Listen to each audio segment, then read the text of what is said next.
এক কাপ চা আর আমার সমস্ত মিষ্টি মিষ্টি বন্ধুদেরকে সাথে নিয়ে শুরু করছি আজকের আরেকটি নতুন ব্লগ।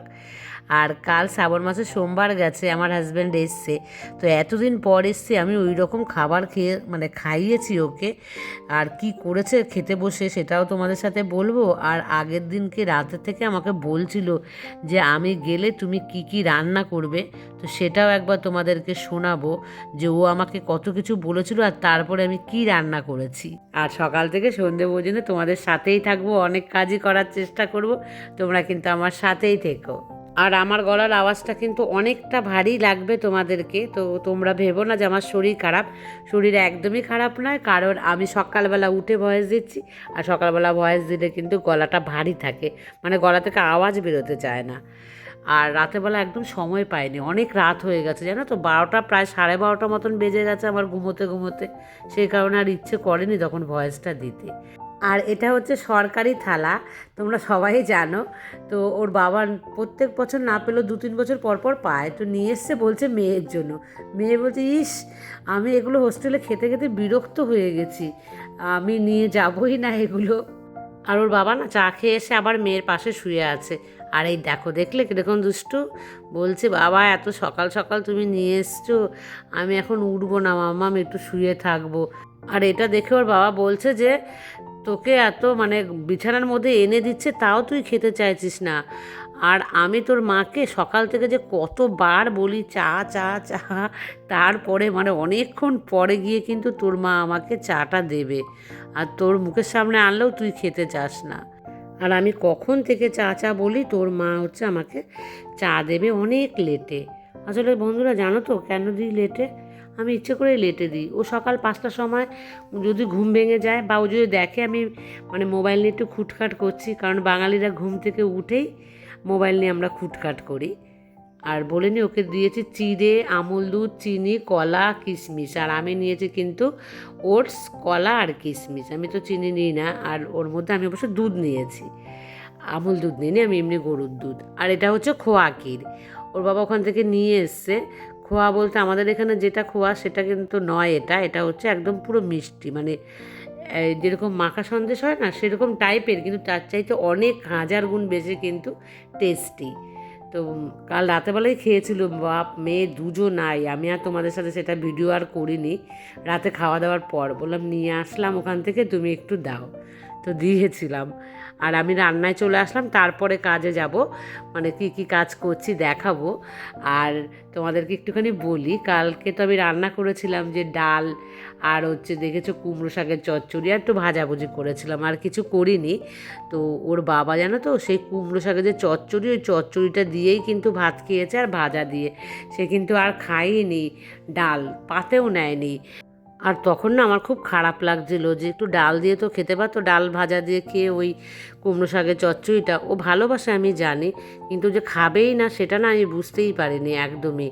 তো যাই হোক, আর আগের দিন রাত থেকে আমাকে কি বলছিল জানো, যে আমি কালকে যাচ্ছি বাড়িতে, তুমি কি রান্না করবে। তো খায় না কিন্তু জানো তো, একদম খায় না। আমার মেয়েকে খাইয়ে তবু একটু শান্তি, আমার মেয়ে ট্রাই করে সমস্ত কিছু, কিন্তু ও ট্রাইই করে না একদমই।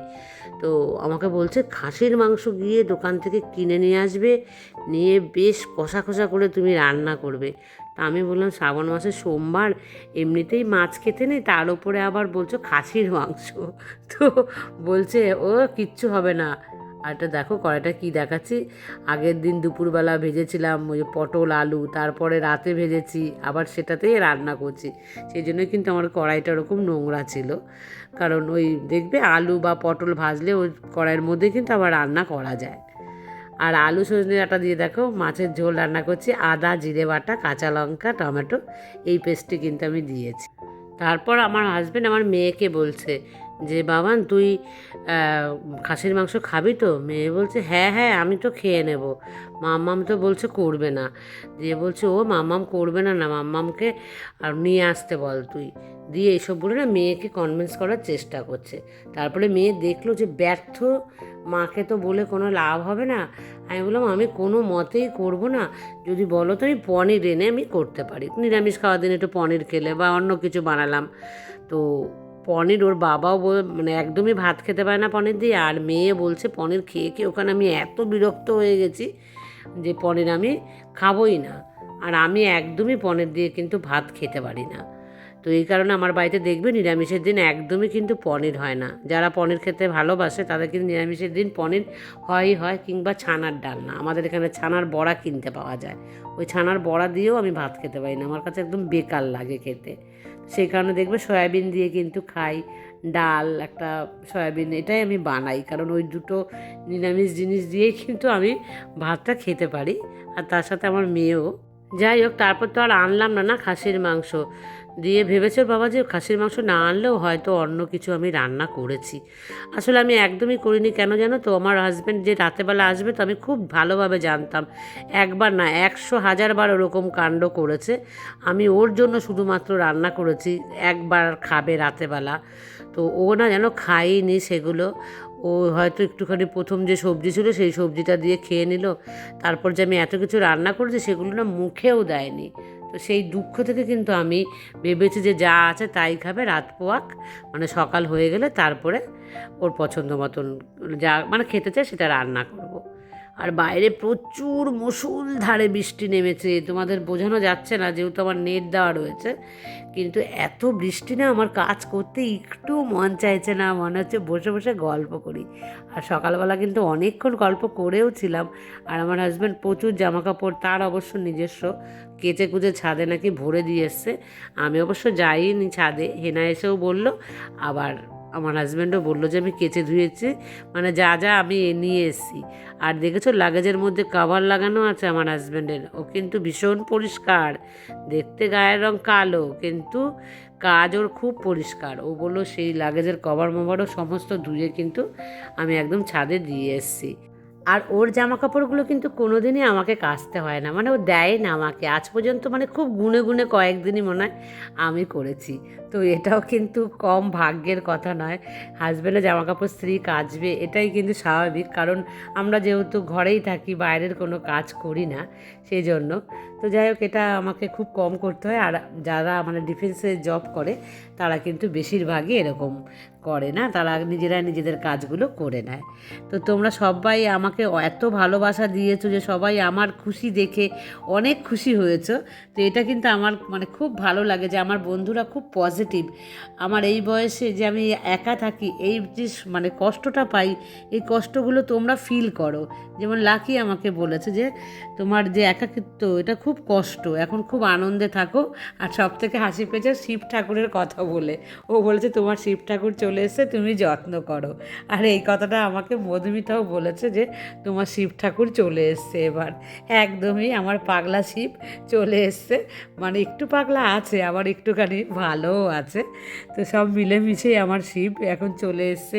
হ্যাঁ, আনন্দের দিনগুলো আমার যাক, যে কটা দিন আছে।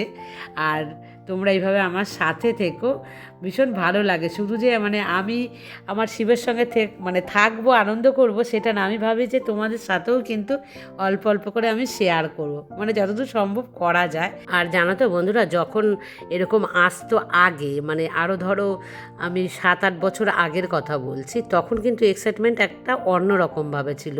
বা যখন ও ছুটি কেটে চলে যেত তখন তো মেয়ে প্রচুর কান্না করতো, কেন চলে যাচ্ছে, কেন চলে যাচ্ছে, সবার বাবারা এখানে থাকে, আমার বাবা কেন চাকরি, মানে এরকম পচা একটা চাকরি করে যে বাড়ি থেকে চলে যায়। তবে মেয়ে তো এখন কাঁদে না, মানে ও তো কষ্ট পায়। আর এই মুহূর্তে তো মেয়েই আগে চলে যায়, তো সেই কারণে মেয়ে অতটা ফিল করে না, ফিল তো আমি করি, মানে কষ্টটা আগে যে আমি পেতাম তার দ্বিগুণ কষ্ট পাই, কারণ একদিকে আমার হাজব্যান্ড চলে যায়, একদিকে আমার মেয়ে চলে যায়। আর সন্তানের কষ্ট সবার চাইতে বড় কষ্ট, তোমরা জানোই সবাই, যাদের মেয়েরা বা সন্তানরা ছেলেরা দূরে থাকে তারা একটু বেশি করে জানে। তো আমার তো ডবল কষ্ট আমি পাই। তো এখন এই মুহূর্তটা আমার কাছে কিন্তু মানে একটু কষ্টের না, এখন খুব আনন্দের। তো এই কষ্টের কথাটা আর মনে করতে চাই না। তো কারণ হচ্ছে তোমাদেরকে বারবারই বলি, গুনে গুনে দিন সুখ আসে, তো গুনে গুনে সুখের দিন, তো খুব আনন্দতে আমি এখন থাকতে চাইছি। আর এই ঘরে এসে ওর বাবা দেখেছে কোথায় বসে মোবাইল চার্জে বসিয়ে বসিয়ে কথা বলছে। মেয়ে আমাকে কি বলেছে কাল রাতে, মাম্মাম প্লিজ আমার ঘরের বেডশিটটা এবার চেঞ্জ করে দাও। আমি বললাম হ্যাঁ দেবো, তুই তো একদম থাকিস না। বলছে না পাপা এসছে তা মানে এখন কিন্তু একটু থাকবো। আর ওয়েদারটা এখন ভালো হয়ে গেছে না, বৃষ্টি পড়ছে, তো মানে এখন আর এসির দরকার হচ্ছে না, মাঝে মাঝে দরকার হচ্ছে। তো সেই জন্য আমি বললাম ঠিক আছে আমি পাল্টে দিচ্ছি আজকেই, মানে রান্নাবান্নাটা করে নিই সম্পূর্ণ, তারপরেই আমি গিয়ে করছি। কারণ কি সকাল থেকে না ইচ্ছে করছিল না, প্রচুর প্রচুর গল্পও করছিলাম ওর বাবার সাথে। আর সেই পুরনো কথাগুলো মনে পড়ে যে দেখবে নতুন অবস্থায় যখন আমরা ছিলাম স্বামী স্ত্রী, তখনকার ভালোবাসাটা একরকম, এখনকার ভালোবাসাটা কিন্তু একদমই অন্যরকম। আর তোমাদেরকে বলি যে আগে কিন্তু আমি জানো তো যখন এরকম আসতো আমার মাকে কিন্তু আমি ডেকে নিতাম, মা রান্না বান্না সমস্ত কাজ করতো আর আমি বরের সাথে বসে বসে সোহাগ করতাম, মানে এই গল্প আনন্দ, ঘুরতে যেতাম খুব জানো তো, এই একটু মানে কোনো বলে না বাহানাতেই বেরিয়ে পড়তাম ছলনা দিয়ে দুজনা মিলে। কিন্তু এখন আর একদমই সেটা হয় না। আর তার উপরে ব্লগ করি তো সেই জন্য আমার হাজব্যান্ড যদি বলেও না যে কোথাও চলে একটু ঘুরে আসি, আমি তখন বলি না না ওই তো আমার এডিট করতে হবে, আমাকে এই করতে হবে সেই করতে হবে, মানে এই জন্য কিন্তু আমি আরও বেরোতে পারি না। তবে চৈতালি আমাকে বলেছে যে, বা অনন্যাও আমাকে বলেছে যে এখন আনন্দ কর, মানে ফাঁক পেলে তুই ভিডিওটা আমাদের দিস। কিন্তু আবার আমিও খুব যে মিস করি, তোমরা অনেকেই আমার জন্য অপেক্ষা করো। আমাকে মমতা বলেছে, ও জামশেদপুরে থাকে, যে ও আমার ভিডিও পাওয়ার জন্য কিন্তু অপেক্ষা করে। তো সুপ্রিয়াও বলেছে তোমরা সবাই আমাকে অনেকটাই ভালোবাসো, তার জন্য মানে আমার জন্য অপেক্ষা করো, আর বড় বড় ভিডিও পাওয়ার জন্য কিন্তু তোমরা মানে চাও যে আমি যেন বড় বড় ভিডিও দিই। তো এই মুহূর্তে বড় ছোট সমস্ত মিলিয়ে মিশিয়েই কিন্তু আমি দেওয়ার চেষ্টা করব। কারণ কি বলো তো, মানে রোজ যে বড় দিতে পারবো তার কোনো কথা নেই। বড় বলতে আমি 15 থেকে 16 মিনিটের ভিডিওই দিই, এর থেকে বড় বেশি দিলে কেউ দেখবে না, 2-1 ছাড়া। কারণ আমার মিষ্টি বন্ধুরা আমার ভিডিও দেখে 2-1 মানে পুরোটা, বাদ বাকি তো দেখে না, সেটা আমি বুঝতে পারি। সেই জন্যই কিন্তু মিলিয়ে মিশিয়ে ভিডিও তোমাদেরকে দেব। আর এই মোটা একটা বেডশিট এই ঘরে দেখো পেতে দিলাম। এই মোটা বেডশিটটা শৌচালয় থেকে নেওয়া হয়েছিল, আর এখন একটুখানি মানে ঠান্ডা ঠান্ডা ওয়েদার, সেই জন্য কিন্তু আমি দিলাম। মানে ঠান্ডা বলতে সে ঠান্ডা নয়, ভ্যাপসানি গরম আছে। ওই পাতলা চাদরও দেখবে শুলে পরে বেশি কিন্তু ভালো লাগে, একটু মোটা তো, এগুলোকে কি বলে, বেড কভার বেডশিট কী যেন বেশি একটা নাম আছে মোটা মোটা বেডশিটগুলোর। তো যাই হোক সেটা বলতে পারছি না এখন, মানে আমার মনে নেই। তো দেখো এটা পেতে দিয়েছি। এই বেডশিটটার দাম নিয়েছিল, মানে অনেক দিন আগে কিনেছিলাম তখনই কিন্তু এটা 650 টাকা দাম নিয়েছিল। ভীষণ ভালো জানো তো, এটা মোটা হলো, তবু আমি শীতকালেই বেশি ব্যবহার করতাম আগে। এখন অনেক দিন হয়ে গেছে কিন্তু এই বেডশিটটা আর ব্যবহার করি না। আর সঞ্চিতা আমাকে একটা মজার কথা বলেছে, আমি তো হেসেই মরে গেছি ওটা পড়তে গিয়ে। আমি কাল চেয়ার নিয়ে যে উঠে ফুলের মালা লাগিয়েছি না, তাই ও কিন্তু আমাকে বলেছে যে পার্বতী মা আপনি কি ডাকাত রানী হয়েছেন, যে এই চেয়ারে উঠে কোমরটা ভাঙবে না পড়ে গেলে, প্লাস্টিকের চেয়ার। তো বিশ্বাস করো ওই ডাকাত রানী শুনে আমি এত হেসেছি যে সত্যি আমি ডাকাত রানী, মানে ভয় একটু কমই পাই। তো আমি ভাবলাম যে চেয়ার ছাড়া আবার যদি কাঠের চেয়ারগুলো এখান থেকে নিতে আসে আমি উপর থেকে নিয়ে করতে পারবো না, আর ওর বাবা আস্তে আস্তে রাত হয়ে যাবে না, সেই জন্য কিন্তু আমি নিজেই ওখানে করেছি। তবে পারিনি, তোমরা দেখেছো। তো সঞ্চিতা আমাকে অনেক ভালোবাসে, ও কিন্তু আমাকে সোনামা বলে ডাকে। তো আমাকে যা যা বলেছে আমি খুব হেসেছি। আর আমি কিন্তু এই কমেন্ট আমার মেয়েকেও দেখিয়েছে, আমার মেয়ে বলেছে দিদিভাই একদম ঠিক কথাই বলেছে, তুমি কাজগুলো এরকম এরকম করো না, কখন যে বিপদ হয়ে যাবে।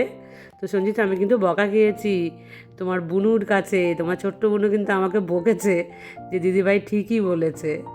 অনেক আদর সঞ্চিতাকে, খুব মিষ্টি মেয়ে। দেখো সমস্ত কাজ গুছিয়ে রেখে তারপরে কিন্তু চলে আসলাম নিচে, একটু পুজো দিয়ে দিচ্ছি আমার গোপুসোনা রাধা মাধবের। এই 2-1 দিন না একদম গোপুসোনা রাধা মাধবের প্রতি কিন্তু মানে আমি তোমাদের সাথে শেয়ারই করতে পারি না গোপুসোনাদের একটু পুজো স্নান কীভাবে করাচ্ছি। মাঝে মাঝে দেখালে তোমরা বলো, তার মধ্যে বিশেষ করে মধুমিতা আমাকে খুব বলে তোমার পুজো দেখতে আমার খুব ভালো লাগে, মুনও বলে আমাকে যে পুজো দেখতে ভালো লাগে। তো দেখাবো বন্ধুরা একটু সময় পেলে, মানে সময়টা একটু বার করে নিয়ে, ওরা সবাই চলে গেলে ভেবেছি তোমাদের সাথে খুব সুন্দর সুন্দর করে ভিডিও আমি শেয়ার করব। আর দুপুরে খাওয়া দাওয়া হয়ে গেছে, এখন এসে কিন্তু বিকেলবেলা। এই যে দেখো ভুট্টাগুলো কি কুচি, কি ফাঁকা ফাঁকা কেন গো ভুট্টাগুলো, খুলে দেখছি যে ভেতরটা অনেক ফাঁকা ফাঁকা। আর তোমাদের বলেছি যে বড় যদি ভুট্টা হয় তাহলে কিন্তু এরকমভাবে নেবে। দেখো আমি কিন্তু এইভাবে ধরে কচি তো তাই জন্য ভেঙে যাচ্ছে, আর নাহলে বটি দা দিয়ে কেটে নেবে। তো এরকম ভেঙে আমি দিয়ে দিই। আর তোমাদের সাথে আগের আমি শেয়ারও করেছি কীভাবে বয়েল করি। মেয়েকে মানে আগে পুড়িয়ে দিতাম, তো পুড়িয়ে খেতে ভালোবাসতো। ইদানিং দেখি বলছে যে না বয়েল করে দাও, বয়েল করলে কিন্তু নরম হয়ে যায়। একবার তোমরা কেউ খেয়ে দেখো এইভাবে। আমি না এটা যেন মানে কোথায় কবিতা কিচেন না কোথা থেকে যেন দেখেছিলাম। আগে তো খুব ইউটিউবে রান্না দেখতাম, তো মনে নেই কার চ্যানেল থেকে যেন আমি এটা দেখেছিলাম যে বয়েল করে এই খাওয়া হয় ভুট্টা। তো মেয়েকে খাইয়েছিলাম, তারপর থেকে মেয়ে বলেছিল হ্যাঁ মামা মেয়েটাই খুব ভালো, যত শক্ত ভুট্টা হোক। দেখবে বেশি শক্ত ভুট্টা হলে আমরা কিন্তু পুড়িয়ে না খেতে মানে খেলে শক্ত দাঁতে লাগে। তো সেইগুলোকে মানে একটু শক্ত জাতীয় ভুট্টাগুলো বুড়ো হয়ে গেলে সেই ভুট্টাগুলোকে কিন্তু এইভাবে খাবে। একদম কচি ভুট্টা এইভাবে বয়েল করলে খুব একটা টেস্ট লাগে না, মানে একদম কচি তো গলে গলে যাওয়ার মতো লাগে। কিন্তু শক্ত ভুট্টাগুলোকে প্রেসার কুকারে দিয়ে করলে সেটা খেতে কিন্তু বেশ ভালো লাগে। চাইলে এর উপরে একটুখানি তোমরা লেবু বিট নুন ছড়িয়েও খেতে পারো। তো আমি আর সেভাবে দিচ্ছি না, তো মেয়েকে এখন দিয়ে দিচ্ছে, ডাকছি আয় আয়। তবে ওর বাবা কিন্তু খাবে না একদমই, ওর বাবাকে 1 কাপ চা করে দেবো। আর দেখো সুন্দর বয়েল হয়েছে। আর আজকের মতন এই পর্যন্তই রাখলাম, আবার দেখা হবে নেক্সট ব্লগে। ততক্ষণ তোমরা সবাই আমার জন্য অপেক্ষা করো। টাটা।